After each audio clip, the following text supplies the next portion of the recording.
నమస్తే. Welcome to VSB Telugu audio library. నవల శీర్షిక బంగారు కెరటాలు. రచన పోలా ప్రగడ రాజ్యలక్ష్మి గారు. ఇక కథలోకి వెళితే, వసంత ఋతువు వచ్చేసిందని ఎవరు చెప్పారో? పరిగెట్టే చిరుగాలులు కొమ్మల చివర చెవుల్లో గుసగుసలు పలికి పారిపోయాయేమో. నిలువెల్లా పులకించి తెల్లని పూతతో తన కొమ్మలు రెమ్మలు అన్నీ అలంకరించేసుకుంది గున్నమామిడి. ఆకుపచ్చని లేత ఆకులతో పాటు ఎర్ర ఎర్రని చివ్వులని కూడా ఒంటి నిండా కప్పుకుని సిగ్గుల మొగ్గలా నిల్చుంది. ఈదే సందని ఓ కొంటి కోయల కొమ్మల సందుకు చేరి కూ కూ అంటూ కవ్వించసాగింది. చుట్టూ ఉన్న వేప చెట్లు, కొంచెం కిందుగా పందిళ్ళ మీద పరుచుకున్న మల్లెతీగలు, తెల్లని నవ్వు పువ్వుల్ని పరుస్తూ ఉంటే పక్కనే ఉన్న పనస చెట్టు గాలికి ఊగుతున్న తన ఆకుల గలగలతో మధ్యల వేస్తుంది. విరబూసిన పువ్వుల చుట్టూ తుమ్మిదల జుంకారాలు పువ్వుల పొట్టల్లోకి తమ పొడుగాటి ముక్కులు చునిపి తేనె పీలుస్తూ తేనె పిట్టలు పాడే సన్నాయి పాటలు. రాజశేఖరం గారి పండ్ల తోట, పూల పెరడు అంతా రంగురంగుల అందాలతో, మధురమైన శబ్దాలతో వసంతలక్ష్మి కళ్యాణ వేదికలా కళకళలాడిపోతుంది. అది రాజశేఖరం గారి భవంతి వెనకాల వెలుగు చిమ్ముతున్న విశాలమైన పెరడేమో. ఆ పెరట్లో మెరుపు తీగలా కదులుతున్న కృష్ణవేణి తన అందాల రాజ్యాన్ని ఓ మారు కనువిందుగా చూసుకోవటానికి వచ్చిన యువరాణిలా ఉంది. చెవులికి చెంపస్వరాలు, మెడలో కెంపులతో పొదిగిన జిగిని గొలుసు, దానికి తోడు కంటే కాసుల పేరు, నడుముకి వడ్డాణం, కడువు అంచు పట్టు పరికిణి, పట్టు జాకెట్టు, కాళ్ళకి మువ్వల పట్టాలు. మువ్వలు చిరుసవ్వడి చేస్తూ ఉంటే చేతిలో ఉన్న వెండె పువ్వుల సజ్జని ఒయ్యారంగా ఊపుకుంటూ, ప్రతి చెట్టుని పలకరిస్తూ అందంగా విచ్చుకున్న ప్రతి పువ్వుని కోసుకుంటూ ఆ పూలవనంలో తిరుగుతూ ఉంటే ఆ వనదేవత 10-12 బాలకుమార్తె రూపంలో వచ్చి ఆ పూల మొక్కల మధ్య విహరిస్తుందా అనిపిస్తుంది కృష్ణవేణి. కృష్ణాష్టమి నాడు పుట్టిందేమో. మొన్న శ్రావణ మాసానికి 11 ఏళ్ళు పూర్తయి 12వ ఏట ప్రవేశించింది. కానీ ఆరోగ్యంగా జీవకళతో ఉట్టిపడుతూ పొడుగ్గా బొద్దుగా ఉండటంతో చూసేవాళ్ళకి 14-15 ఏళ్ల అమ్మాయిలా కనిపిస్తుంది. పచ్చని విశాలమైన ముఖం, గులాబీ రంగు చెక్కిళ్ళు, చెంపకి చారడేసి కళ్ళు, బారెడు వాలుజడ, నిమ్మకుత్తి, కుడి చేతి వేలికి ఉంగరం, 2 చేతులకి 4 జతల బంగారపు గాజులు. వీటితో ఇటు పల్లెటూరి సాంప్రదాయ సౌందర్యాన్ని, అటు పట్నవాసం నాజుకు నాగరికతని కలుపుకుని ముస్తాబైన ముద్దమందారంలా ఉంది కృష్ణవేణి. వెండి పూల సజ్జ నిండిపోయింది. తోటలో గంతులేస్తూ తిరగటం వల్ల శరీరం సోలిపోయింది. నుదుటను బట్టిన చిరుచెమటని కొనగోటితో తుడుచుకుని ఓ చేత్తో పూల సజ్జ, మరో చేత్తో పరికిణి కుచ్చిళ్ళు పట్టుకుని వెనక పెరటితోట దాటి గేదెల సావిట్లోకి వచ్చింది. అక్కడి 2 పాలేర్లు గాదుల్లో ధాన్యం గంపలతో తోడి గచ్చునేల మీద పోస్తున్నారు. కూలికి వచ్చిన ఆడవాళ్లలో 3 ఆ ధాన్యాన్ని చేటలతోనూ జల్లెళ్లతోనూ దంపుడు గుట్టల దగ్గరికి చేరుస్తున్నారు. ఓ అమ్మాయి అయితే పాతగుడ్డతో బియ్యం రోకళ్ళ ఇనపటన్నులు తుడుస్తూ మధ్య మధ్య పాలేర్ల కొంటి చూపులు వచ్చి ఇబ్బంది పెడుతూ ఉంటే పైటని గుండెల మీదకి మరింతగా లాక్కుని కప్పుకుంటూ ఇబ్బంది పడుతుంది. ఓ పిల్లల తల్లి చెంటాడికి పాలిచ్చి చెట్టు కొమ్మకి దోపిన గుడ్డ ఉయ్యల్లో పడుకోబెట్టి ధాన్యం దంచటానికి సిద్ధమవుతుంది. గాదెల సావిడికి పక్కగా ఉన్న పంచెలో ఒక ఆమె కందులు తిరగట్లో విసురుతుంది. ఒక ఆమె విసిరిన పెసరపప్పు చేట్లో చెరుగుతుంది. వీళ్ళంతా తమ ఇలాకాలో పనులు చేస్తూ పొట్ట పోషించుకుంటున్న పేదవాళ్ళు ఎన్ని తరాల నుంచో. వీళ్ళు రాకపోతే ఈ పనులన్నీ తాము చేసుకోలేం. తాము లేకపోతే వీళ్ళకి పనులు ఉండవు, పూటా గడవదు. పేదవాళ్ల కష్టం మీద శ్రీమంతులు, శ్రీమంతుల సుఖం మీద పేదవాళ్ళు బతుకుతున్నారు. ధనికులు దరిద్రులు ఎన్ని మార్పులు వచ్చినా సమాజంలో ఈ 2 వర్గాలు ఉండక తప్పదు.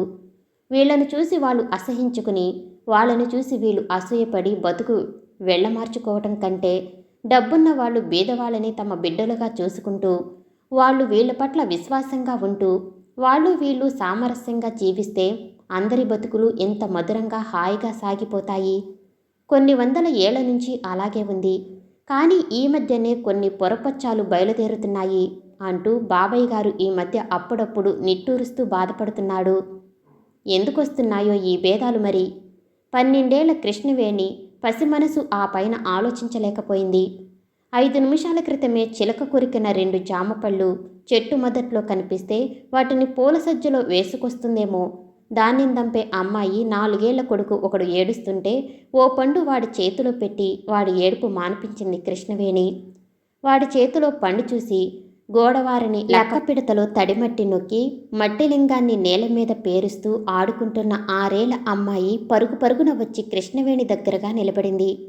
ఆ పసిదాని కళ్ళు సజ్జలో మిగిలి ఉన్న రెండో పండు వైపు ఆశగా చూస్తున్నాయి. చిరుగుల పరికిని, చింపిరి జుట్టు. కృష్ణవేణికి జాలేసింది. నవ్వుతూ జామపండు కావాలా అని అడిగింది. చిన్నపిల్లకి ఓ పక్క సిగ్గు, మరో పక్క భయమూను. 2 చేతులతో ముఖం దాచుకుని అంటూ తల ఊపింది. ఇస్తా కానీ ముందు వెళ్ళి ఆ మట్టి చేతులు కడుక్కురా. ఆ పిల్ల తూనీగలా పరిగెట్టింది. మట్టి వరల నూతి పక్కనున్న రాతి తొట్టె నీళ్లలో చేతులు కడుక్కుని పరికిణీతో తుడుచుకుంటూ వచ్చింది. ఎర్రగా మగ్గిన పండు దోసిట్లో పడేటప్పటికీ ఆ పిల్ల కళ్ళు సంతోషంతో తెల్లగా మెరిసిపోయాయి. ఆ కళ్ళ వెలుగు చూసేసరికి కృష్ణవేణి కళ్ళు కూడా జిగేల్మన్నాయి. 2 పళ్ళు ఆళ్ళకే ఇచ్చేస్తే మరి మీకో అంది ఓ ధాన్యం దంపే అమ్మాయి. కృష్ణవేణి మరేం పర్వాలేదు అన్నట్టు నవ్వి పువ్వుల సజ్జని మరో చేతిలోకి మార్చుకుని ముందుకెళ్ళిపోయింది. పడమటింటి పంచవైపు వెడుతున్న కృష్ణవేణికి వెనగ్గా గాదల సాబిట్లో నిలబడ్డ పనివాళ్లంతా చేతిలో ఉన్న ధాన్యం రోకళ్ల మీద గెడ్డాల్ని ఆంచి తెల్లబోయారు. అందులో ఒక ఆమె, ఆ అమ్మాయి గారిది ఎలాగైనా దొడ్డ మనసు అంది కళ్ళు అంతలేసి చేసి చూస్తూ. ఇంకోలా ఎలా ఉంటుంది ఆయమ్మ? పెద్దయ్య పెద్దమ్మగార్ల మనసులు మల్లెతోట. ఆ తోటలో మల్లెపువ్వు పుయ్యక ఉల్లిపువ్వు పూస్తుందేమిటి అంది మరొకామె. అంతేలే అంతే, ఇంక లేగండి. పెద్దమ్మగారు చూశారంటే వడ్లు దంపకుండా అలా నిలబడిపోయారేంటి అని కేక వేస్తారు అంది ఇంకొక ఆమె. కాసేపటికి గాదల సావిట్లో పెద్దగా రోకళ్ల చప్పుళ్ళు, సన్నగా దంపుళ్ల పాట వినిపించసాగాయి. కృష్ణవేణి తోట, వెనక పెరడు, గాదల సావడి అన్నీ దాటి పడమటింటికి చేరుకునేసరికి పంచలో తండ్రి రాజశేఖరం ఇటూ అటూ పచారులు చేస్తున్నాడు. పంచె, జుబ్బ, పైమీద తువ్వాలు ఇంకా స్నానం చేసినట్లు లేదు. తల్లి మాణిక్యాంబ మాత్రం స్నానం చేసిన జుట్టుని టవల్తో పిడపగా చుట్టుకుని, పట్టుచీర పట్టు రవికతో మడికట్టుకుని, కూరలు తరుగుతూ కత్తిపీట దగ్గర కూర్చుంది. మీరెలా ఆలోచిస్తే అలాగే, కానీ తొందరపడాలి మనం. ప్రభుత్వం ఏదో పెళ్లిళ్ల చట్టం తేబోతుందట. ఆ చట్టం వస్తే 2-3 ఏళ్ల దాకా పిల్లకి పెళ్లి చేయలేం. ఈలోగా వ్యక్తురాలైతే అప్రతిష్ట. నలుగురిలోనూ తలెత్తుకు తిరగొద్దు. అంతదాకా ఎందుకు రాణిస్తానే వెర్రిదానా? పిఠాపురం రాజావారి రాణేదారు లేడు గోపాలపురంలో? ఎవరు? అంకరాజుగారా? ఆయనే. 100 ఎకరాల సుక్షేత్రమైన మాగాణి. 7 కొడుకులు. 4 కొడుకులకి పెళ్లి అయింది. 5వ అతను బలరామూర్తి అని ఉన్నాడు. 20కి అటో ఇటో. ఇంకేం, మన కృష్ణవేణికి ఈడే కానీ ఆ అబ్బాయి మెట్రికులేషన్ అయ్యి కరణీకం పరీక్షలకి కూడా కూర్చున్నాడట. ఎక్కడైనా గ్రామ కరణీకం ఖాళీ వస్తే వెళ్ళిపోతాడు. శుభం ఏమిటే? మనకి అలాంటి అల్లుడు వస్తే ఎలా? అదేమిటండి, అటు తండ్రి ఆస్తిలో 10 ఎకరాలు వస్తుంది, అటు కరణీకం వల్ల 4 రాళ్ళు వస్తాయి. జీవితం హాయిగా దర్జాగా గడిచిపోతుంది. ఇంతకంటే మంచి సంబంధం తేగలమా? నేను ఆలోచించేది అది కాదు. కృష్ణవేణి మనకి ప్రథమ సంతానం. దాని తర్వాత పుట్టిన శాస్త్రులు, కృష్ణమూర్తి, వెంకటేశ్వర్లు వీళ్ళంతా నత్తానావాను. వీళ్ళంతా ఇంకా 15-20 ఏళ్ళు పోతే గాని చేతికి అందిరారు. నేనా 50వ పడిలో పడుతున్నాను. ఇంకో 10 ఏళ్లలో ఓపిక తగ్గుతుంది. ఆ 25 ఎకరాల కొబ్బరి తోట, ఈ 20 ఎకరాల మాగాణి, ఈ తోటలు, దొడ్లు, ఈ ఆస్తి అంతా నిర్వహించుకురావటానికి నాకు ఒక తోడు ఉండొద్దు? అందుకని ఇల్లరికం వచ్చి ఇవన్నీ చూసుకునే కుర్రాడైతే నాకు కొంచెం చెయ్యి సాయంగా ఉంటాడు. మన కన్నతల్లి కంటికి కనిపిస్తూ ఉంటుంది. సర్లేండి, ఎవరైనా వింటే నవ్విపోతారు. ఈడు జోడు చూసి పెళ్లి చేయాలి కానీ ఆస్తి అజమాయిషీ కోసం అమ్మాయిని ఇంట్లో అట్టే పెట్టుకోవడం కోసమటండి పెళ్లి చేయటం. ఈడు జోడు చూడాలిలే, కానీ చదువు వచ్చిన కుర్రాడైతే ఉద్యోగం అంటూ వెళ్ళిపోతాడు. హాయిగా మా ఇంట్లో ఉండు నాయనా, ఈ వ్యవసాయం చూసుకో అంటే వినడు. అలాగని అక్షరం ముక్క రాని వాడికిచ్చి చేస్తారా? వీల్లేదు. నా బంగారు తల్లిని చదువుకున్న వాడికి ఇవ్వవలసిందే. మొండిపట్టు పట్టకు. ఇప్పుడు నాకు చదువు రాదు. నిశానిదారునే. ఏం వచ్చింది లోటు? అది అలా చెప్పండి. మీకు చదువు రాదు కనుక చదువుకున్న అల్లుడొస్తే మీకు తలవంపులు వస్తుందని ఇంకో నిశానిదారుణ్ణి అల్లుడుగా తీసుకురావాలని చూస్తున్నారు. అంతేనా? అబ్బే అది కాదు. ఆ గోపాలపురం ఠాణేదారు గారి అబ్బాయి చదువుకున్నవాడే. ఇల్లరకం వస్తానంటే మన కన్నతల్లిని అతనికి ఇవ్వటానికి అభ్యంతరం లేదు. ఆస్తి, అంతస్తు, హోదా వీటన్నిటిలోనూ మనతో సరిగా తూగేవాళ్ళు 10 మంది ఉన్నవాళ్ళు. సాంప్రదాయమైన కుటుంబం. పంచమో దశమో మంచి రోజు చూసి వెళ్ళి అడగండి. కుదిరితే పాల్గొనంలోనో చైత్రంలోనే పెళ్లి చేసేద్దాం. ఇల్లరికానికి ఒప్పుకుంటారో లేదో అదొక్కటే ఆలోచిస్తున్నాను. చూడండి, రెండూ కలిసొస్తే మంచిదే. కానీ ఇల్లరికం కారణంగా మంచి సంబంధం పోనీయకండి. ఇలా మాణిక్యాంబ భర్తని హెచ్చరిస్తున్న సమయంలో కృష్ణవేణి పూల సజ్జతో అక్కడికి వచ్చింది. మంచి సంబంధం, చదువు, ఇల్లరికం అనే 4-5 మాటలు చెవిన పడ్డాయి. అమ్మా నాన్న తన పెళ్లి సంగతే మాట్లాడుకుంటున్నారని అర్థమైంది. మనసులో ఇది అని చెప్పలేని ఒక మధురోహ, సంతోషంతో కూడిన ఒక సంచలనం, హాయి, ఆనందం, పులకింత. తొట్రుపాటుతో కాళ్ళు తడబడ్డాయి. గొంతు బొంగురుపోయింది. అమ్మా, పువ్వులు దేవుడి గదిలో పెట్టనా? తెచ్చావా? మందిరం దగ్గర పెట్టు. గంగాళంలో వేన్నీళ్లు ఈ పాటికి చల్లారిపోయి ఉంటాయి. మీరెళ్ళి స్నానం చెయ్యండి. అమ్మాయి, ఈలోగా నువ్వు ఆ పువ్వులు దేవుడి గదిలో పెట్టి గది సిద్ధం చెయ్యి. మందిరం ముందు తడిగుడ్డతో తుడిచి ముగ్గు పెట్టు. మీ బాబయ్య గారు కూర్చునే పీట, అరివేణం, పంచపాత్ర ఒద్దరిని వెండివి కడిగి అక్కడ పెట్టు. మడి నీళ్లు నేను తీసుకొచ్చి పోస్తానులే. అలా నుంచుండిపోయారేం? మీరెళ్ళి స్నానం చేసిరండి. ఏమిటో ఇవాళ కబుర్లతో ఆలస్యమైపోయింది అంటూ సగం సగం తరిగిన కూరలు, కత్తిపీట ఓ పక్కకి తోసేసి కాళ్ళు చేతులు మూలగ దోక్కుకుపోయింది మాణిక్యాంబ. ఎందుకా కంగారు? ఇప్పుడేమంత ఆలస్యమైందని? కన్నతల్లి, పూజ కోసం అన్నీ మీ అమ్మ అమరుస్తుంది, కానీ నువ్వెళ్ళి ఆడుకోవాలంటే ఆడుకో అంటూ రాజశేఖరం భుజం మీదనున్న తువ్వాలి గాలిలో దులిపి తిరిగి భుజం మీద వేసుకుని స్నానానికి నూతివైపు రాజసంగా కదిలాడు.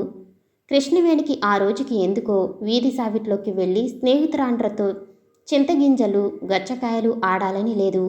అందుకే అరుగు మీద వేచి చూస్తున్న స్నేహితురాళ్ళన్నీ పంపించేసి తల్లి చెప్పిన ప్రకారం దేవుడి గది సర్దేసి తను వెళ్ళి పడక గదిలో పూసల పట్టెమంచం మీద పడుకుంది. మనసులో ఏవేవో ఆలోచనలు. అమ్మా నాన్న తనకి పెళ్లి చేద్దాం అనుకుంటున్నారు. పెళ్ళి అంటే తనకి ఇంతవరకు తెలియని ఓ కొత్త పురుషుడితో కలిసి జీవించటం, అది కూడా తెలియని కొత్త చోట్లో, అత్తారింట్లో. ఎలాగో ఏమో. మరైతే మనసులో దిగులు, భయం ఉండాలే. అదేం లేదు. పైగా తెలియని ఏదో ఉత్సాహం, సంతోషం. ఓ పురుషుడితో కలిసి జీవితం పంచుకోబోతున్నానా? కొత్త వాళ్ళని చూస్తే తగని సిగ్గు, భయమును తనకి. అలాంటిది ఆ వ్యక్తితో. ఆలోచన అంతటితో చట్టుకున ఆగిపోయింది. ఎవరా వ్యక్తి? తన మనసే తనని ఎగతాళిగా అడిగింది. చెప్పు చెప్పు అంటూ మళ్ళీ మళ్ళీ కవ్వించింది, తెగ సిగ్గుపడిపోతూ. అతనే ఆ గోపాలపురం ఠాణేదారు గారి అబ్బాయి అని జవాబు చెప్పింది. పేరు? అంది మనసు కొంటెగా. ఛీ పో. ముఖాన్ని తలగడలో దాచుకుని మురిసిపోయింది. అప్పుడే యవ్వనం తాలూకు అలజడులు స్పష్టంగా తెలిసి వస్తున్న 12 ఏళ్ల కృష్ణవేణి. బాబాయ్ గారి పూజ అయిపోయి హారతి ఇస్తున్నట్లున్నారు. చిరుగంట వినిపిస్తుంది దేవుడి గదిలోంచి. హారతి కళ్ళకి అద్దుకోవటానికి ఇటు నుంచి కృష్ణవేణి వెడితే అటునుంచి మాణిక్యాంబ వచ్చింది. కర్పూర హారతి వెలుగు కృష్ణవేణి కళ్ళల్లో జిగేల్మని మెరిసింది. అందాల బొమ్మ తన కూతుర్ని ఆప్యాయంగా కళ్ళారా చూసి, కన్నతల్లి, ఇవాళ గోపాలపురం వెడుతున్నానమ్మా, నీకోసమే అన్నాడు రాజశేఖరం. భర్తని కళ్ళతో వారించి, దానికి చెప్పడం ఎందుకు? అదేం చెప్తుంది? దానికేం తెలుసు? అంది మాణిక్యాంబ. కృష్ణవేణి మనసులో నవ్వుకుంది. తనకి అంతా తెలుసు. పొద్దుట అమ్మ, బాబాయ్య గారు చెప్పుకుంటున్న మాటలు తను వినలేదా ఏమిటి? అయినా ఏం తెలియనట్లు తల ఉంచుకుని పడక గదిలోకి వెళ్ళిపోయింది. పెద్ద తమ్ముళ్ళిద్దరూ చల్ది అన్నాలు తిని వీధిలోకి వెళ్ళి ఆడుకుంటున్నారు. చిన్న తమ్ముణ్ణి, చెల్లాయిని పాలేరు అరుగు మీద ఆడిస్తున్నాడు. పడమటింట్లో అమ్మ వడ్డిస్తుంటే బాబాయ్య గారు భోజనం చేస్తున్నట్లున్నారు. వాళ్ళ మాటలు వినిపిస్తున్నాయి. ఎవరెవరికి రాసిపెట్టుందో ఘటన. నిజమే, కానీ మన ప్రయత్నం మనం చెయ్యాలి కదా. అందుకేగా వెళుతున్నది కష్టపడి. కష్టపడ్డారు మహా. పరుపు బాలిసులు వేసుకుని మువ్వల బండిలో వెళతారు, వస్తారు. రాను పోను 12 మైళ్ళు. మహా శ్రమ పడిపోతారు. ఇక్కడ భోజనం చేసి తాంబూలం వేసుకుని బండి ఎక్కితే అక్కడ పలహారాలు తీసుకుని తిరిగి బండి మీద వస్తారు చీకటి పడకుండా. ఈ మాత్రం దానికి కష్టమట, కష్టం. బాబాయ్ గారు పకపక నవ్వినట్టున్నారు. అన్నట్టు అక్కడ పలహారాలు అవి పెడితే తినకండి, కతికితే అతకదు. అలాగే. మరో మాట. ఇంకా ఏమిటి? ఇచ్చిపుచ్చుకోవటాల దగ్గర కాస్త పట్టు విడుపు. అది నాకు చెప్పాలా? పెద్ద పిల్ల పెళ్ళి ఘనంగా 5 రోజులు చేద్దాం దర్జాగా. వాళ్ళు అడిగిన లాంఛనాలన్నీ జరిపిస్తానని చెప్తా, సరేనా? ఇల్లరికం దగ్గర పట్టు పట్టకండి. అసలు ఆ సంగతే ఎత్తకండి. తర్వాత చూసుకుందాం ఎలా వస్తుందో. తర్వాతేమిటి? ముందే ఆ విషయం కరాఖండిగా తేల్చుకోవాలి. తర్వాత మీరు మాకు చెప్పారా? అబ్బే వీలు లేదంటే? అబ్బా, ఆ సంగతి తర్వాత చూసుకోవచ్చండి. దానికోసం బంగారం లాంటి సంబంధం చేజార్చుకోవద్దు. అది నే చెప్పేది. సరే, అలాగే చేద్దాం. నువ్వు నాకిక్కడో పెద్ద పెత్తందారువైపోయావు. పెత్తందారితనం ఏం ఉంది ఇందులో? సలహా మాత్రమే. కాదంటారు. సరే, మీ ఇష్టం. అప్పుడే కోపం వచ్చేసినట్టుంది. నువ్వు చెప్పినట్టు చేస్తానన్నాగా, మరి వెళ్ళిరానా? శుభం. ఆయన ఠాణేదారు, మంచి వ్యవహర్త, మర్చిపోకండి. నాకు ఆ మాత్రం వ్యవహార జ్ఞానం ఉందిలేబోయ్. భర్త అయిపోవటం వల్ల మరీ అలుసుగా కనిపిస్తున్నాను కానీ. అలుసేమిటి? ఈ సంసారం అనే ఇరుసుకి మనం ఇద్దరం చెరో చక్రమోను, రెండూ సమానంగా ఉంటేనే బండి నడిచేది. అలుసు లేదు, అధికం లేదు. నేను కాదంటేగా. వస్తా. అమ్మ బాబాయ్ గారి వాద ప్రతివాదాలు రెండూ శ్రద్ధగా ఉంది. తర్వాత నవ్వుకుంది. ఎంతటి ఆదర్శ దాంపత్యం! ఇలా ఉండాలి దంపతులుంటే అనుకుంది కృష్ణవేణి.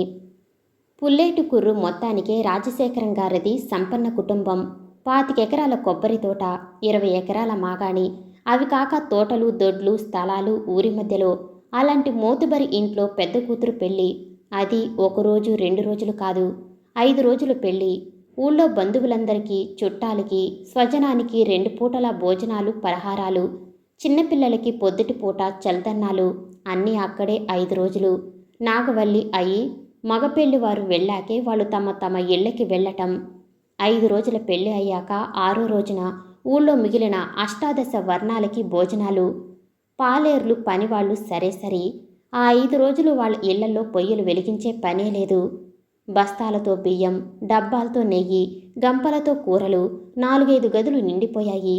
వీధికి ఈ చివరి నుంచి ఆ చివరి వరకు కొత్త తాటాకుల పందిరి. పందిరి రాట్లకి అలంకారంగా పచ్చని కొబ్బరి మట్టలు, గడపలకి పసుపు కుంకుమలు, గుమ్మాలకి తోరణాలు. హడావిడి చూస్తే అది ఒక్క రాజశేఖరం గారి ఇంట్లోనేనా, ఊరి అందరి ఇళ్లలోనూ పెళ్ళా అన్నట్లుంది. ఆహా, ఏం వైభవం, ఏం దర్జా అని ఆశ్చర్యపోతున్న ఊరి జనానికి గోపాలపురం నుంచి తరలివచ్చిన మగపెళ్లివారి టీవీ, సంపద, రాజసం చూసి మతేపోయింది. ముందు డోలు సన్నాయి, వెనకాల బ్యాండ్ మేళం, తర్వాత కారువా వెనకాల పూసలతో అద్దాలతో అలంకరించిన పెళ్లి పల్లకి. పల్లకీలో తెల్లని దిండ్లు, బాలిసులు. ఒకరిద్దరు చిన్నపిల్లలే కాని పెళ్లిబొట్టుతో తెల్ల సిల్కు బట్టలు కట్టుకున్న పెళ్లి కొడుకు బలరామూర్తి మాత్రం పల్లకి వెనకాల నెమ్మదిగా వస్తున్న టాంగాలోనే కూర్చున్నాడు. కాలు మీద కాలేసుకుని టీవీగా. అక్కడక్కడ గోధుమ రంగు, నలుపు మచ్చలున్న టాంగా గుర్రం. తను కూడా టీవీగానే నెమ్మదిగా టాంగాని లాగుతూ నడుస్తుంది. టాంగా వెనకాల మువ్వల చప్పులతో గల్లుగల్లుమంటూ వస్తున్న పెళ్లివారి బళ్ళు 1-2 అలా వస్తూనే ఉన్నాయి. ఠాణేదారు గారు కొడుకు పెళ్లికి ఊరంతటినీ తరలించుకు వచ్చినట్టున్నారు. పుల్లేటుగురు జనం అంతా ఇళ్లల్లోంచి బయటకు వచ్చి విస్తుపోయి చూస్తున్నారు. వరుసగా వస్తున్న పెళ్లివారి 2 ఎడ్ల బళ్ళని కొందరు కుర్రాళ్ళు లెక్క పెడుతున్నారు. మొత్తం బళ్ళు 125 అన్నాడొకడు. కాదు 150 అన్నాడు మరొకడు. రెండూ తప్పే, ఖచ్చితంగా 135 అన్నాడు ఇంకొకడు. మీసాలు నెరిసిన రాజశేఖరం గారి రైతు ఒకడు వచ్చి, ఏమిటా లెక్కలు మీరును? మగ పెళ్లివారు వింటే ఏమనుకుంటారు? ఇంకో ఇంతమంది వచ్చినా మన అయ్యగారు నిభాయించుకోగలరు. ఆయన గాదెలేం కరిగిపోవు. పొండి పొండి అంటూ అదిలించి పంపేశాడు ఆ కుర్రాళ్ళని. మర్నాడు ఉదయం స్నాతకం. పెళ్ళికొడుకు తాలూకు గొడుగు, కరపాంకోళ్లు వేసుకుని కాశీయాత్ర అంటూ బయలుదేరితే కృష్ణవేణి పెద్ద తమ్ముడు శాస్త్రులు ఎదురు వెళ్ళి, బావగారు, మీ కాశీయాత్ర మానుకోండి. మా అక్కయ్య కృష్ణవేణిని పెళ్లి చేసుకుని హాయిగా సంసారయాత్రం సాగించండి అంటూ గడ్డం కింద బెల్లం ముక్కతో నొక్కి బతిమాలాడు. గట్టిగా నొక్కకు నాయనా, మా అబ్బాయి గడ్డం నొప్పి పెడుతుంది అని పెళ్ళికొడుకు తల్లి లక్ష్మీదేవమ్మ గారు అన్నప్పుడు చుట్టూ చేరిన ముత్తైదువులంతా కలకలా నవ్వారు. మధ్యాహ్నం భోజనాలు. సాయంత్రం ఎదురు సన్నాహం. ఆడపెళ్లి వారిచ్చిన పానకం తీసుకోవటం, లగ్నపత్రికలు ఇచ్చిపుచ్చుకోవటం, అది అయ్యాక కన్యాభరణాలు, ఆ తర్వాత వేదిక మీద సిద్ధంగా కూర్చుని ఉన్న పెళ్ళికొడుకు దగ్గరికి బుట్టలో పెళ్లి కూతుర్ని ఆమె మేనమామలు తీసుకురావటం. ఇదేమిటి, మా పిఠాపురం నేదునూరి వారు కదూ అన్నారు పెళ్ళికొడుకు తండ్రి. పిఠాపురం రాజావారి తరపున గోపాలపురంలో ఉన్న ఠాణేదారు అయిన అంకరాజు గారు. అవునండి, మేం పిఠాపురం నేదునూరి వాళ్ళమే. పెళ్లి కూతురు ఎవరనుకున్నారు, మా మేనకోడలే అన్నారు బుట్టలో కూర్చున్న పెళ్లి కూతుర్ని వివాహ వేదిక మీద దింపుతూ ఆమె మేనమామలు. అలాగా, అయితే ఇప్పుడు మరీ సన్నిహితులైపోయారన్నమాట ఆడపెళ్లివారు మాకు అన్నారు మగ పెళ్లివారి తాలూకు ముసిలాయన ఒక ఆయన. పెళ్లి మంత్రాలు సాగుతున్నాయి, మంగళవాద్యాలు మోగుతున్నాయి. అటు ఇటు పెళ్లివారంతా కబుర్లు, హాస్యాలు, నవ్వులు. మరి కట్న కానుకల సంగతి చెబితే 10 మంది వినేలాగా ఘనంగా చెప్తాను అన్నాడు పురోహితుడు పెళ్లి మంత్రాలు మధ్యలో ఆపి. కట్నం ఏం లేదు, కన్యే మాకు కట్నం అన్నారు పెళ్ళికొడుకు తండ్రి అంకరాజు గారు గంభీరంగా, నిశ్చలంగా. అటు ఆడపెళ్లివారు, ఇటు మగ పెళ్లివారు అందరూ బేష్ బేష్ అంటూ సంతోషంగా చిరునవ్వులు నవ్వుతూ తలలూపారు. పురోహితుడు కొంచెం ఇబ్బందిలో పడ్డాడు, బెదురుతూ బెదురుతూ. మరి పెళ్లి కూతురికి పెట్టే బంగారం అన్నాడు నెమ్మదిగా. మా అల్లుడే బంగారం, వేరే మా అమ్మాయికి బంగారం ఎందుకు? అయినా మా కన్న తల్లికి అన్ని నగలు ఉన్నాయి అన్నారు రాజశేఖరం గారు తన సంతోషం, సంతృప్తి, టీవీ, దర్జా అన్నీ చూపిస్తూ. మాణిక్యాంబ చెంబుతో నీళ్లు పోస్తుంటే కాళ్ళు కడుగు పళ్ళెంలో ఉంచిన పెళ్ళికొడుకు కాళ్ళని కడిగి కన్యాదానం కొబ్బరి బొండం పట్టుకుని ఉన్న కూతురి చేతుల్ని అల్లుడి చేతిలో పెట్టి, ముహూర్తం టైం అయింది, బాజాలు వాయించండి అంటూ పురోహితులు పెళ్ళికొడుకు పెళ్ళికూతురు చేత ఒకరి శిరస్సుపై మరొకరి చేతులుంచి జీలకర్ర బెల్లం పెట్టించారు. చూస్తున్న పెద్దల అందరి మనసులలోనూ తమ తమ పెళ్లి జ్ఞాపకాలు మెదిలి పెదవుల మీద చిరునవ్వులు విరబూశాయి.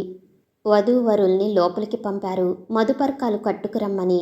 కళ్యాణం బొట్టు, బొగ్గని చుక్క, మల్లెపూల జడతో తెల్లని మధుపర్కాలు ధరించి వస్తున్న కృష్ణవేణిని 10-15 పెద్ద ముత్తైదువులైతే జ్యోతుల వెలుగులలో తీసుకువచ్చారు.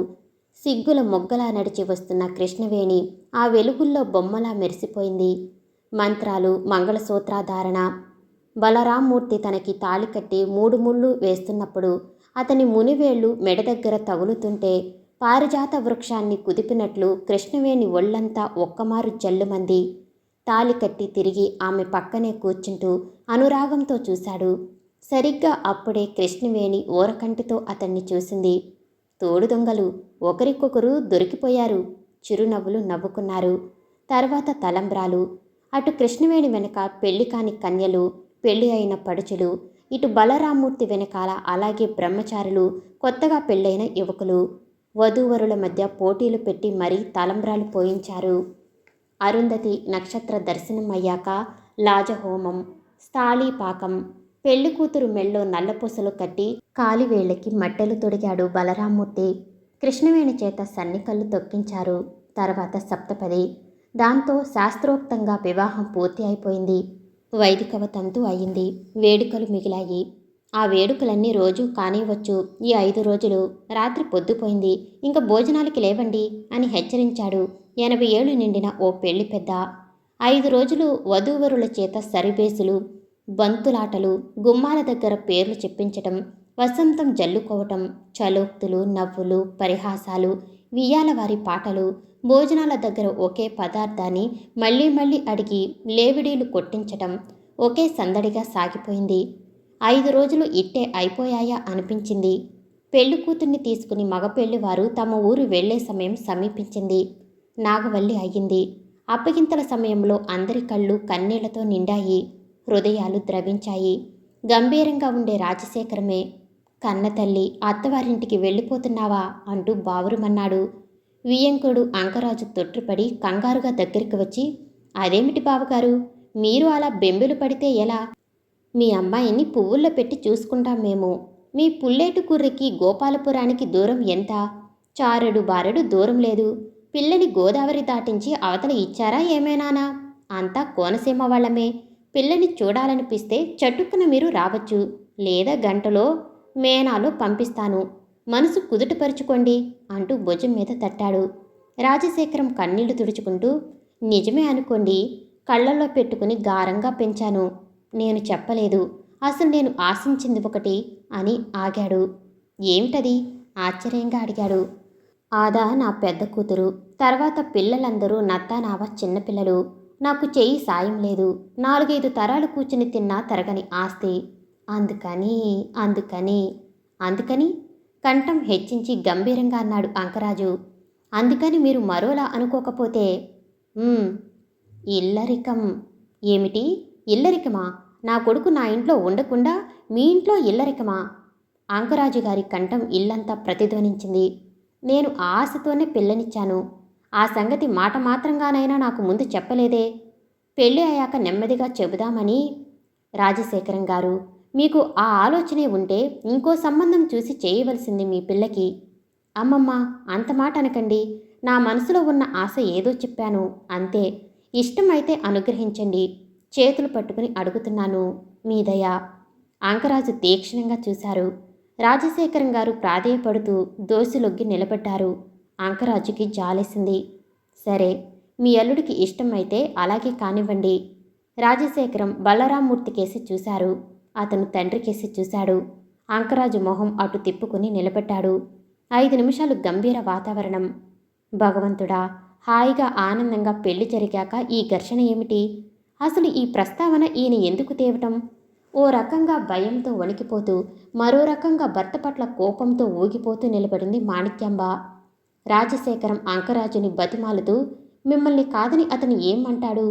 మీరు ఊ అంటే ఊ అనొచ్చు. అంకరాజు ఆలోచించాడు. తనకా 7 కొడుకులు. వీడు 5వ వాడు. అందరికీ చదువులు చెప్పించాడతను. ఉద్యోగాలో కరినేకాలో అంటూ ఎలాగూ వెళ్ళిపోతారు. తన దగ్గర ఉండరు.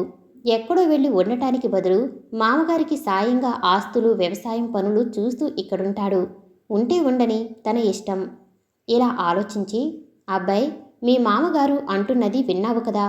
ఆలోచిస్తే నాకు అంత అభ్యంతరం ఏం కనిపించలేదు. అయితే నిన్ను ఇల్లరికం ఉండమని చెప్పను, వద్దని చెప్పను. నీ ఇష్టం. ఇది నీ భవిష్యత్తు విషయం. నువ్వు నిర్ణయించుకో. భయం మొహమాటం ఏం లేకుండా నీ మనసులో మాట చెప్పు అన్నాడు అంకరాజు. బలరామ్మూర్తి తండ్రికేసి మామగారికేసి ఓ మారు చూసి తల వంచుకుని మౌనంగా కూర్చున్నాడు. అటువైపు బంధువులు ఇటువైపు బంధువులు అంతా నిశ్శబ్దంగా ఉన్నారు. ఏం జరుగుతుందో అని నిలువెల్లా కంపించిపోతూ వెండి గిన్నె, వెండి రూపాయి, కందపిలక వేసి బియ్యం పోసి నడ్డికి కట్టిన వడికట్టు బియ్యం మూట మీద 2 చేతులు పెట్టుకుని కర్ర స్తంభానికి చేర్లపడి నిల్చుంది కృష్ణవేణి. ప్రయాణానికి సిద్ధంగా బళ్ళు అమర్చినట్టున్నారు. వీధిలో ఎద్దుల మెడలో చిరుమువ్వలు ఉండుండి గల్లుమంటున్నాయి.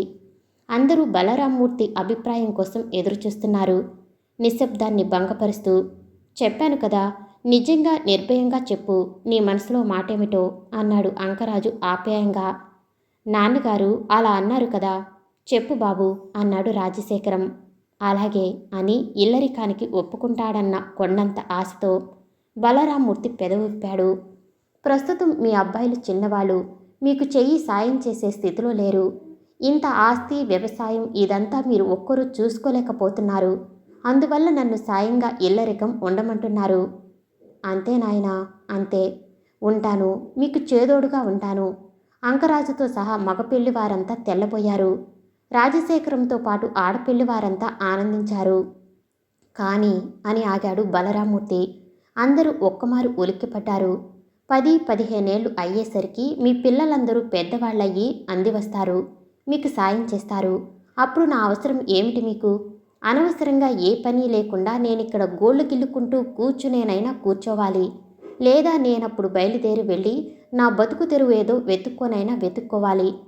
రాజశేఖరం కంగారుపడి, అది కాదు నాయనా అంటూ ఏదో చెప్పబోయాడు. అతని వాక్యం పూర్తి కాకుండా, అందువల్ల ఇల్లరకం నాకిష్టం లేదు, నేను ఉండటం లేదు. నడవండి నాన్నగారు అంటూ కృష్ణవేణి చిటికెన వేళ్లు పట్టుకుని కదిలాడు బలరామ్మూర్తి. ఆడపెళ్లి వారందరూ అతని మాటలకి తెల్లబోయి బొమ్మల్లా నిలబడిపోయారు. మగపెళ్లి వారి బళ్ళు కదిలాయి. పెళ్లి కూతుర్ని పెళ్లి కొడుకుని ఊరు దాటేదాకా మేళతాళాలతో పల్లకీలో కూర్చోబెట్టి ఊరేగించి, తర్వాత ఇద్దరూ పల్లకీ దిగి టాంగాలో రావటానికి, వెనకాలే ఖాళీ పల్లకి అనుసరించటానికి, తిరిగి గోపాలపురంలోకి ప్రవేశించబోయే ముందు వధూవరులిద్దరూ టాంగా దిగి పల్లకీ ఎక్కి ఆ ఊళ్ళో ఊరేగటానికి ఏర్పాట్లు చేసి అంకరాజు గారు తన మువ్వల బండి ఎక్కి బయలుదేరండి అన్నాడు. పెళ్లివారి బళ్ళు వెళుతున్నాయి. ఊరు దాటాక వధూవరులు ఎక్కి కూర్చున్న టాంగా కూడా ఆ బళ్లతోటే నెమ్మదిగా వెళుతుంది. ముందు గుర్రం దగ్గర టాంగా తోలుతున్న బండివాడు టాంగా లోపల కృష్ణవేణి బలరామూర్తిను అన్నిటిలాగా బోసిగా ఉంచేయకుండా తన టాంగా ఠాణేదారైన తన హోదాకి తగ్గట్టు అదనపు హంగులు సమకూర్చారు అంకరాజు గారు. ఆ హంగుల్లో సిల్కు పరదాలు ఏర్పాటు ఒకటి. ఇటు అటు పరదాలు దింపేస్తే లోపల కూర్చున్న వాళ్ళు బయటికి కనిపించరు. ఇప్పుడు వధూవరులైన కృష్ణవేణికి బలరామూర్తికి అలాంటి ఏకాంతమే లభించింది. అయితే 13 ఏళ్లైనా పూర్తిగా నిండని ముగ్ధబాలిక కృష్ణవేణి, బలరామూర్తికి 20 ఏళ్లు నిండాయి కానీ సరసాలు సరాగాలు తెలియని వ్యక్తి అతనును. ఇద్దరు చిన్నవాళ్ళు, అనుభవం లేనివాళ్ళును. అయినా ఏదో తెలియని ఆతురత, ఆందోళన, తడబాటు, తత్తరపాటు, వీటితో పాటు ఓ ఇష్టం, సరదా, సంతోషమును. ఆమె ఎటో చూస్తుంది కదా అని అతను ఆమెకేసి కన్నార్పకుండా చూస్తున్నాడు. చట్టుకున ఆమె ఇటు తిరిగేసరికి అతను వెంటనే తన దృష్టి మరల్చుకున్నాడు. ఆమె నవ్వింది. అతను నవ్వేశాడు. అవును, మీ నాన్నగారిని నాన్నగారు అనకుండా బాబాయ్ గారని పిలుస్తావేమిటి? కృష్ణవేణి మాట్లాడలేదు. నీకు మాటలు రావా? మీరు పెళ్లికి తరలి వచ్చేటప్పుడు పల్లకీలో కాకుండా టాంగాలో వచ్చారేం? ఎవరు చెప్పారు? మా బంధువులు వాళ్ళు అనుకున్నారు. పల్లకీలో ఊరేగి రావాలి కదా. పెళ్ళి 5 రోజులు ఏదో ఒక పూట పల్లకీలో ఊరేగుతూనే ఉన్నాం కదా. మరి ఇప్పుడు టాంగాలోనే వెళుతున్నాం. పల్లకీలో వెళ్ళొచ్చుగా. బలరామూర్తి నవ్వి, అదా నీ అనుమానం? అయితే విను. ఊళ్ళో అయితే పల్లకీ గాని ఓ ఊరు నుంచి మరో ఊరు టాంగాలోనే వెళ్ళడం. ఒక్కొక్క ఇంటి అలవాటు ఒక్కొక్క రకంగా ఉంటుంది. అవును కదా, మా ఇంటి అలవాటు నాన్నగారిని బాబాయ్ గారు అని పిలవటం.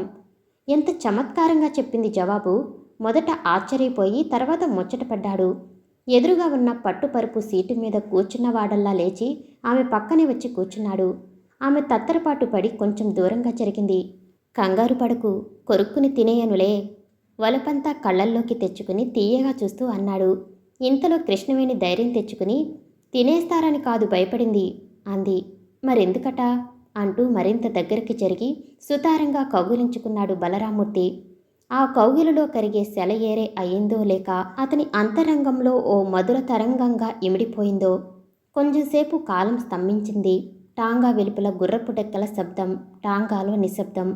ఇంతలో మన ఊరు వచ్చాం అబ్బాయి గారు అన్నాడు టాంగా తోలేవాడు పరదాల అవతల నుంచి. పరదాల లోపల ఉన్న పడుచు జంట ఈ లోకంలోకి వచ్చింది. టాంగా దిగి పల్లకి ఎక్కి గోపాలపురం ఊళ్ళో 4 వీధులు ఊరేగి ఇంటికి చేరుకునేసరికి పెళ్లికొడుక్కి పెళ్లికూతురికి దిష్టి తీయటం కోసం ఎర్రనీళ్లు సిద్ధం చేసింది బలరామూర్తి తల్లి లక్ష్మీదేవమ్మ.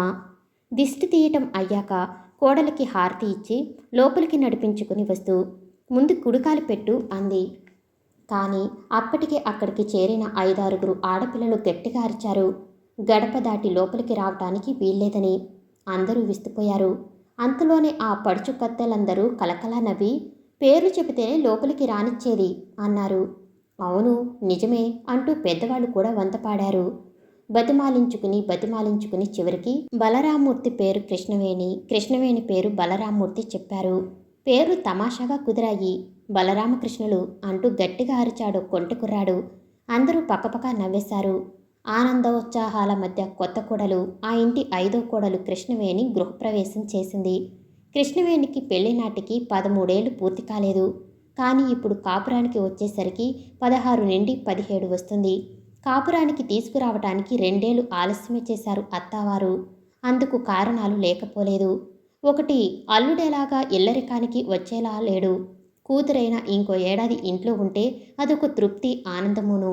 అందుకే రాజశేఖరం కూతుర్ని కాపురానికి పంపటానికి తాత్సారం చేస్తూ వచ్చాడు. ఎప్పటికప్పుడు ఏదో వంక పెడుతూ వచ్చాడు. తన భార్యకిప్పుడు పురిటి రోజులు, ఎదిగిన పిల్ల, పైగా పెద్ద కూతురు. కొంచెం చేదోడు వాదోడుగా ఉండాలని వియ్యంకుడు అంకరాజు గారికి మనవి చేసుకున్నాడు. తర్వాత సంక్రాంతి పండుగలు, కూతుర్ని అల్లుడిని తీసుకురావలసిన సమయం. అలాంటప్పుడు ఇంట్లో ఉన్న అమ్మాయిని పంపటం ఎలా? పండుగలు వెళ్ళాక వస్తుందిలేండి అన్నాడు. తర్వాత మాణిక్యాంబకి మళ్ళీ వేవిళ్ళు. కృష్ణవేణి తర్వాత 3 తమ్ముళ్ళు, ఓ చెల్లెలు, మళ్ళీ ఓ తమ్ముడును. ఇప్పుడు మాణిక్యాంబకి 7వ కాన్పు. పురుడో పండుగో కానుపో ఏదో ఒకటి. రాజశేఖరానికి తన కన్న తల్లిని తన దగ్గరే ఇంకో 2-3 ఏళ్ళు అట్టే పెట్టుకోవటానికి ఏదో ఒక వంక, ఏదో ఒక కారణం. ఇటు చూస్తే అన్నీ సబబైన కారణాలే. అటు నుంచి అత్తారు టాట్ వీల్లేదు, మీ కారణాలు మీరును, మా కోడల్ని పంపించేయండి అని ఒత్తిడి చేస్తే పంపేసి ఉండేవాడేమో. కానీ అటునుంచి అంత ఒత్తిడి రాలేదు. అది రెండో కారణం. అంకరాజు గారు లక్ష్మీదేవమ్మ మా కోడల్ని వెంటనే కాపురానికి పంపండి అని నిలదీయలేదు. అలా నిలదీయకపోవటానికి కూడా కారణాలున్నాయి. కృష్ణవేణి పట్ల రాజశేఖరానికి ఉన్న పిచ్చి ప్రేమ, వెర్రి ఆప్యాయత వాళ్ళకి తెలుసు. అందుకే మా కోడల్ని కాపురానికి పంపేయండని శాసించలేకపోయారు. పైగా కృష్ణవేణి ఒక్కతే వచ్చి వాళ్ళకి సేవలు చేయాలా ఏమన్నానా? ఇంటి నిండా బలగమే. 7 కొడుకులు, ఓ కూతురు, 4 కోడళ్ళును. ఇంట్లో జనం లేకపోతే కదా. అయినా కొడుకుతో పాటు ముచ్చటగా కోడలు ఇంట్లో తిరుగుతూ ఉండాలన్న కోరిక ఉండొచ్చు. కానీ కొడుకు ఇంట్లో లేడే. కొన్నాళ్ళు కరణీకం పరీక్షలని, కొన్నాళ్ళు ఆ ఊళ్ళో యాక్టింగ్ కరణీకం అని, కొన్నాళ్ళు మరో ఊళ్ళో అని, ఇలా 2 ఏళ్ల నుంచి ఇంట్లోనే ఉండటం లేదు. భర్త బలరామూర్తి లేకుండా కృష్ణవేణికి మాత్రం అత్తారింట్లో ఏం సరదా ఉంటుంది? పుట్టింట్లో ఉంటే అదో కాలక్షేపం. పోనీ ఉండని, ఇలా ఆలోచించారు అంకరాజు లక్ష్మీదేవమ్మను.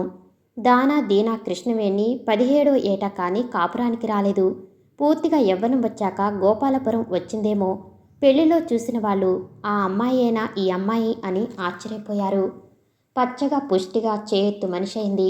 పెద్ద పెద్ద కళ్ళు, నల్లగా ఒత్తుగా బారెడు జడ, మెళ్ళో కంటెకాసుల పేరు, నడ్డికి వడ్డాణం, కాళ్ళకి కడియాలు, అందెలు, నెమలికంఠం రంగు జెరీ అంచు, సన్నని పుల్లేటుకుర్రు చీర, అప్పుడే ఉదయిస్తున్న సూర్యుడిలాగా నుదుటని దగదగా మెరిసిపోతున్న ఎర్రని కుంకుమ బొట్టు, బంగారపు చెడావులు తొడుక్కుందా అనిపించే పచ్చని పసుపు రాసుకున్న పాదాలు, అరచేతుల్లో గులాబీలు పూసాయా అన్నట్లున్న గోరింట పంట పండిన వేళ్ళు అరచేతులోనూ. సాక్షాత్తు లక్ష్మీదేవిలా ఉంది కృష్ణవేణి. చూసిన వాళ్ళంతా కోడలు కాదండి, మీ ఇంటి మహాలక్ష్మి అని పొగుడుతుంటే లక్ష్మీదేవమ్మ గారికి ఒకటే భయం, కోడలికి ఎక్కడ దిష్టి తగులుతుందో అని. అందుకే కృష్ణవేణికి రోజుకి ఒక్కసారైనా దిష్టి తీసేది. పుట్టింట్లో లేని కొత్త అలవాట్లు అత్తింట్లో కనిపించాయి కృష్ణవేణికి.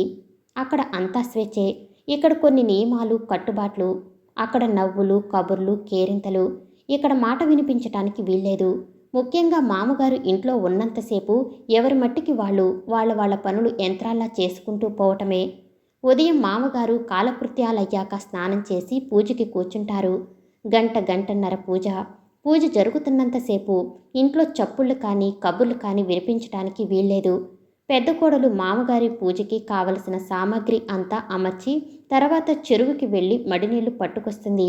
రెండో కోడలు బియ్యం కడిగి కూరలు తరిగి అత్తగారికి వంటలో సాయం చేస్తుంది. మూడో కోడలు పాలు కాచటం, కవ్వంతో చల్లచిలకటం, పాలేర్లకి అన్నాలు పెట్టడం చూసుకుంటుంది. నాలుగో కోడలు దాసీవాళ్లకి పనులు పురమాయించటం, 10 అయ్యేసరికి భోజనాలశాలలో పీటలు విస్తళ్ళు వేసి మంచినీళ్లు పెట్టటం. ఐదో కోడలు కృష్ణవేణి. ఆమెకి పెద్ద పనేం లేదు. మామగారు భోజనానికి వచ్చేసరికి గంధక్షతలు తీసి పీట పక్కన ఉంచటం, పీట మీద రుద్రాక్షల తావళం పెట్టటం, భోజనాలయ్యే వరకు వీధి తలుపులు, కచేరీ సావిడి తలుపులు మూసి ఉండేలా చూడ్డం. ఇలా తలొకరు తలో పని చేయటమే కానీ ఏ కోడలు మామగారికి కనిపించటం, కంటపడటం జరగదు. ఒక్క పెద్ద కోడలు మాత్రం వడ్డనలో నెయ్యి వట్టించటం, ఉప్పు వేయటం వంటి పనులు చేస్తూ అత్తగారికి సాయం చేస్తుంది. వడ్డనలు, మారు వడ్డనలు అన్నీ సైగల ద్వారా జరగవలసిందే. భోజనం చేసినంతసేపు ఎవరూ మాట్లాడటానికి వీల్లేదు. అంతేకాదు, కొడుకులందరూ మడికట్టుకుని వయసు వారీగా వరుసలో పీటల మీద కూర్చుని తండ్రిగారితో సహపంక్తి భోజనం చేయవలసిందే. అలాగని తండ్రిగారి కంటే ముందు పరిచేషణ చేసి భోజనం ప్రారంభించడానికి కానీ చివరన ఉత్తరాపోసాన పీటల మించి లేవటానికి కానీ వీల్లేదు. నియమబద్ధమైన పనులు, క్రమశిక్షణతో కూడిన నడవడిక. అదంతా భయం వల్ల కాదు, ఇంటి యజమాని పట్ల అందరికీ ఉన్న భక్తి గౌరవాల వల్ల. ప్రేమకి ఆప్యాయతకి లోటు లేదు. కట్టుబాట్లు మాత్రం కట్టుదిట్టంగా ఉన్నాయి. ఆ చెట్టు మించి ఈ చెట్టు మీదకి స్వేచ్ఛగా ఎగిరే చిలుకని తీసుకువచ్చి బంగారపు పంజరంలో పెట్టినట్లుంది కృష్ణవేణికి. ఉత్సాహానికి అవకాశం లేదు. ఉక్కిరి బిక్కిరిగా ఉంది వాతావరణం. తన భర్తకి ఉద్యోగం వచ్చి ఆయనతో ఎక్కడికైనా వెళ్ళిపోతే ఏమో కానీ ఈ ఇరుకుగా ఉన్న స్థితిలో తను ఎన్నాళ్ళు ఉండగలదు? భోజనాలయ్యి అంకరాజు కచేరీ సావిట్లోకి, కొడుకులందరూ వారి వారి గదుల్లోకి వెళ్ళాక అత్తగారు కోడళ్ళు భోజనాలకి కూర్చున్నప్పుడు కృష్ణవేణికి ఈ ఆలోచనలన్నీ వచ్చాయి. విస్తట్లో చెయ్యి పెట్టుకుని పరధ్యానంగా ఉండిపోయింది. అదేమిటమ్మా, ఏమిటి ఆలోచిస్తున్నావు? విస్తట్లో కలుపుకున్న అన్నం ఆమట్టునే ఉంది, తినవేం అంది అత్తగారు. చెల్లాయికి పుట్టింటి మీదికి ధ్యాసపోయిందేమో అని పరిహాసం చేసింది పెద్ద తోటి కోడలు. తక్కిన ముగ్గురు పకపకా నవ్వారు. అబ్బే, అదేం లేదు, అదేం లేదు అంటూ గబగబా అన్నం తినేసి గిన్నెలు సర్దటం వగేరా పనుల్లో తోటికోడలికి కాసేపు సాయం చేసి తన గదిలోకి వెళ్ళింది. గదిలో బలరామ్మూర్తి లేడు. పెళ్ళయ్యాక అసలు స్థిమితంగా తామిద్దరూ మాట్లాడుకున్నదేది? పండగలకి పుల్లేటుకూరు వస్తే ఓ పూటో ఓ రోజు ఉండటం, అబ్బే పనుందంటూ వెళ్ళిపోవటం. ఆ తర్వాత ఈ కరణీకం పరీక్షలు, యాక్టింగ్ కరణీకాలు వచ్చిపడ్డాయి. యాక్టింగ్ కరణీకం అంటే అసలు కరణం లేకపోతే అతని బదులు ఆ ఊళ్ళో కొన్నాళ్ళు కరణీకం చేయటం, అసలు వ్యక్తి లేక అతని వారసుడు రాగానే అతని కరణీకం అతనికిచ్చేసి వెనక్కి రావటం. ఇలా ఇప్పటికీ 2 ఏళ్లలో యాక్టింగ్ కరణీకం చేసి వచ్చాడు. ఏ ఊళ్ళోనూ 9 నెలలు 6 నెలలు కంటే పనిచేయటానికి వీలు లేకపోయింది. ఇలా ఊరూరా తిరగటమేనా? తనకంటూ ఓ స్థిరమైన ఊరు ఉద్యోగం లేకపోతే ఎలా?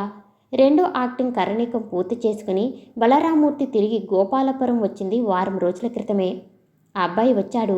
మళ్ళీ ఇంకో నెల 15 రోజులైతే ఇంకో ఊరు యాక్టింగ్ కరణీకానికి వెళతాడో ఏమో. ఈ నెల్లాళ్ళు వాళ్ళిద్దరూ సరదాగా ఉంటారు. కోడల్ని పంపించండి అంటూ అంకరాజు మేనా పంపాడు. ఆ మేనాలో కృష్ణవేణి గోపాలపురం వచ్చింది. ఈ వారం రోజుల నుంచి చూస్తుంది కదూ, భర్తకి అనుక్షణము ఉద్యోగం ఆలోచనే. ఎందుకండి అంత ఆలోచన? వస్తే వస్తుంది, లేకపోతే లేదు. మీ అన్నయ్యలు చూడండి, ఏదైనా ఉద్యోగం వస్తే చేసి వస్తున్నారు, లేకపోతే ఇంట్లో కూర్చుంటున్నారు. అయినా మనకి ఏం లోటిప్పుడు? 4 తరాల దాకా తిని కూర్చున్నా తరగని ఆస్తి. ఉద్యోగమే చేయాలని ఏం ఉంది అంటూ చెప్పి చూసింది. ఆస్తి ఉంది నిజమే, కానీ ఉద్యోగం పురుష లక్షణం. పైగా కూర్చుని తింటే కొన్నంత ఆస్తి అయినా కరిగిపోతుంది. భర్త మాటల్లో నిజం లేకపోలేదు. కానీ ఉద్యోగం అంటే ఇంతమంది స్వజనాన్ని వదిలేసి మరో కొత్త చోటికి ఎక్కడికో వెళ్ళి తామిద్దరూ వేరేగా జీవించటం. ఉమ్మడి కుటుంబంలోంచి వేరింటి కాపురం. కృష్ణవేణికి దిగులు వేసింది. మనసు చిన్నబోయింది. నిన్న మధ్యాహ్నం కాబోలు సరిగ్గా ఇదే సమయంలో పందిరి పట్టె మంచం మీద 2 తలగడలు వెనకాల వేసుకుని వాకిటి చేర్లపడి ఏటవాలుగా పడుకుని తను ఇచ్చిన తాంబూలం సేవిస్తూ తనకేసి ఓరగా చూసిన భర్త కళ్ళల్లోకి సూటిగా చూడలేక సిగ్గుతో పట్టె మంచం పక్కనే నిలబడింది. నిలబడ్డావేం, వచ్చి ఇలా పక్కన కూర్చో అంటూ కాస్త జరిగాడు. ఆమె కూర్చోలేదు. గోముగా అతనికేసి చూసింది. ఎవరైనా చూస్తారనా? అవునన్నట్లు తల ఊపింది. రేపు వేరింటి కాపురంలో ఈ భయాలేం ఉండవులే, ఇష్టారాజ్యం అన్నాడు బలరామూర్తి చిరునవ్వుతో. మరే పాపం అన్నట్లు అతనికేసి చిరుకోపం నటిస్తూ చూసి కట్టుకున్న సరిగంచు పట్టుచీర అంచు సరిచేసుకుంటూ అసలే పొడుగ్గా వేసుకున్న పైటిని మరింత పొడవు చేసుకోవటానికి యత్నించింది. ఈ చీరలో నువ్వు ఎంత అందంగా ఉన్నావో తెలుసా అంటూ చట్టుకున్న ఆమె పైటంచు చెయ్యి చిక్కించుకోబోయాడు. అది గ్రహించి త్రుటిలో ఒక్క గంతు వేసి దూరంగా నుంచింది. గడుసుదానివే అన్నాడు నవ్వుతూ. గడుసు వాళ్ళ దగ్గర గడుసుగానే ఉండాలి మరి అని తాంబూలం వేసుకున్న నాలిక చాపి పండిందా అని అడిగాడు. ఓ దివ్యంగా, అంటే మా ఆవిడికి నేనంటే ప్రేమన్నమాట. ఇలా దగ్గరికి రా అంటూ మళ్ళీ అందుకోబోయాడు ఆమెని. తప్పించుకుని అత్తయ్యగారు పిలుస్తున్నట్లున్నారు అంటూ పారిపోయింది కృష్ణవేణి. పట్టపురాణులు పగలు పట్టుచిక్కరు అన్నాడు సన్నగా. ఇది జరిగింది నిన్న, సరిగ్గా ఇదే సమయం. ఇప్పుడు తమలపాకులు చిలకలు చుట్టి తెచ్చింది భర్త నోటికి అందిద్దామని. కానీ ఆయన పడకటింటిలో లేరు. నిరాశగా పట్టె మంచం మీద కూర్చుంది ఆలోచిస్తూ. కచేరీ సావిట్లోంచి కబుర్లు వినిపిస్తున్నాయి. భర్త గొంతు. మామగారితో కాబాలు మాట్లాడుతున్నారు. సీతాపురం అని గోదావరి అవతల ఉందిలే, అది పిఠాపురం, మహారాజా గారి గ్రామాల్లోదే. కానైతే మనకి దగ్గర్లో, గోదావరి దాటి 3 మైళ్ళు వెళితే ఉంది. మామగారి గొంతు. ఆయన వింటున్నట్టున్నారు. ఆయన గొంతు వినిపించటం లేదు. కచేరీ సావిట్లో సాగుతున్న కబుర్లని శ్రద్ధగా వినసాగింది కృష్ణవేణి. గ్రామం చిన్నదే, 2-3 వేలు జనాభా కంటే ఉండదు. అయితే ఆయకట్టు పెద్దది. 5-6 వేల ఎకరాలు సాగు ఉంది. ఎక్కువ కాలవ నీటి వ్యవసాయమే. అంతా వరి సాగే. అదీ కాక తోటలు, మెట్ట సాగు మరో 200 ఉందేమో. ఏటా రాజాగారి తరపున 10,000, గవర్నమెంట్ తరపున 20,000 శిస్తు వసూలు చెయ్యాలి. మరి ఇన్నాళ్ళు ఈ ఊరికి కరణం లేడా? ఇది భర్త బలరామూర్తి గొంతు. లేనట్టే. పంటల రోజుల్లో ఏటా పక్క ఊరి కరణం వచ్చి వసూళ్లు లెక్కలు చూసి గవర్నమెంట్ శిస్తు తాలూకా ట్రెజరీలో జమ కట్టిస్తూ మునసపుకి సాయం చేస్తూ ఉంటాడు. అయితే ఊరికి మునసపు ఉన్నాడు, కరణమే లేడు. అదేగా చెప్పేది. మన పిఠాపురంలో లేరు మొక్కపాటి సుబ్బారాయుడు గారు. ఆయన్ని కలుసుకుని నీ సంగతి చెప్పాను. కరణీకం పరీక్ష పాస్ అయ్యావని, 2 ఏళ్ల అనుభవం ఉందనీను. అలాగా, యాక్టింగ్ కరణీకం ఎందుకయ్యా? మీవాడు చేసుకుంటానంటే పర్మనెంట్ ఉద్యోగమే వేయిద్దాము. సీతాపురానికి ఎలాగా ఓ కొత్త కరణాన్ని వెయ్యాలి. రాజావారికి మనవి చేస్తే మంచివాడినెవరినైనా చూసి వెయ్యండి అని నాకు వారం 10 రోజుల క్రితమే చెప్పారు. మీవాడు ఊ అంటే ఓ దరఖాస్తు పెట్టుకోమను, రాజుగారి చేత ఫర్మానా వేయిస్తాను అని భరోసా ఇచ్చాడు. మరింకేం, తొందరపడుకు. మన గోపాలపురానికి అంటే మన కోనసీమకి దక్షిణాన గోదావరి వశిష్టపాయ ఉంది కదా, నర్సాపురం వైపు వెళ్ళేది. అలా కాకుండా మన ఊరి నుంచి ఉత్తరంగా 7 మైళ్ళు వెళితే గోదావరి గౌతమి పాయ వస్తుంది. నాకు తెలుసు నాన్నగారు. ఆ పాయే కదా వెళ్ళి యానం దగ్గర సముద్రంలో కలిసేది. ఆ పక్కనున్న పడవ కాలువలో నావ ఎక్కి మనం అంతా కోటిపల్లి తీర్థం వెళ్ళాం కదా 4 ఏళ్ల క్రితం. అదే. ఆ గౌతమి పాయ దాటి 3 మైళ్ళు కొంచెం తూర్పుగా వెళితే ఉందట సీతాపురం. అక్కడి నుంచి కుడివైపు 30 మైళ్ళలో కాకినాడ, ఎడమవైపు 20 మైళ్ళ దూరంలో రాజమండ్రిను. నేను ఆ ప్రాంతం అంతా 1-2 మార్లు చూశానండి. నాకు తెలుసు. తెలుసులే. మనము ఇటు వశిష్ఠకి అటు గౌతమికి మధ్యనున్న కోనసీమ వాళ్ళం. బంధుత్వాలో ఉద్యోగాలో ఈ కోనసీమలోనే చూసుకుంటే ఈ గోదార్లు దాటటాలు ఉండవు. కొన్నాళ్ళు వరదలు, కొన్నాళ్ళు ఇసుక తిప్పలు, పాటిరేవులును. ఏదైనా ఇబ్బందే. అలా అనుకుంటే ఎలా? మీరు ఏడాదికోమారు రాజాగారి దర్శనం కోసమో దేవానుగారితో పని ఉండో ఆ గౌతమి పాయి దాటి అంచెలబళ్ల మీద 30-35 మైళ్ళు ప్రయాణం చేసి పిఠాపురం వెళ్ళి వస్తున్నారా లేదా? ఠాణేదారుగా నాకు అది తప్పదు ఉద్యోగరీత్యా. అవునా? ఉద్యోగికి దూరభూమి ఏమిటి చెప్పండి? నిజమేలే, ఉద్యోగికి దూరభూమి, ప్రియవాదికి శత్రువు ఉండరనుకో. కానీ నిన్ను మేం చూడాలన్నా, మమ్మల్ని చూడాలన్నా ఈ గౌతమి పాయ అడ్డం ఎప్పుడూ ఉంటూనే ఉంటుంది. ఉద్యోగం సరదాతో నువ్వు ఉరకలు వేయొచ్చు. నీ భార్య ఏమంటుందో, అసలు మీ అమ్మ ఒప్పుకుంటుందో ఒప్పుకోదో, ముందు నీ భార్యను పిలు. బలరామూర్తి పడక గదిలోకి వచ్చి, నాన్నగారు నిన్ను రమ్మంటున్నారు అంటూ కృష్ణవేణిని పిలుచుకుని వెళ్ళాడు. ఆమె కచేరీ సావిట్లోకి వెళ్లకుండా యువతలే తలుపు చాటుని 2 భుజాల మీదికి బయట తీసుకుని తల వంచుకుని మామగారికి కనిపించి కనిపించకుండా నిల్చుంది. సంగతంతా చెప్పి ఏమంటావు అని అడిగాడు అంకరాజు తడబడుతూ మెల్లగా. మీ ఇష్టం, మీరు మీ అబ్బాయి ఎలా నిర్ణయిస్తే అలాగే అని చెప్పేసి వెంటనే తన గదిలోకి వెళ్ళిపోయింది కృష్ణవేణి. అయితే ఇంకనేం, మంచి రోజు చూసి దరఖాస్తు రాయి, పిఠాపురం పంపిస్తాను. అవసరమైతే నేనే వెళ్తాను. రాజాగారి దగ్గర నుంచి ఫర్మానా రావటం, నువ్వు సీతాపురం కరణీకంలో చేరడం సిద్ధంగా ఉండు అన్నాడు అంకరాజు.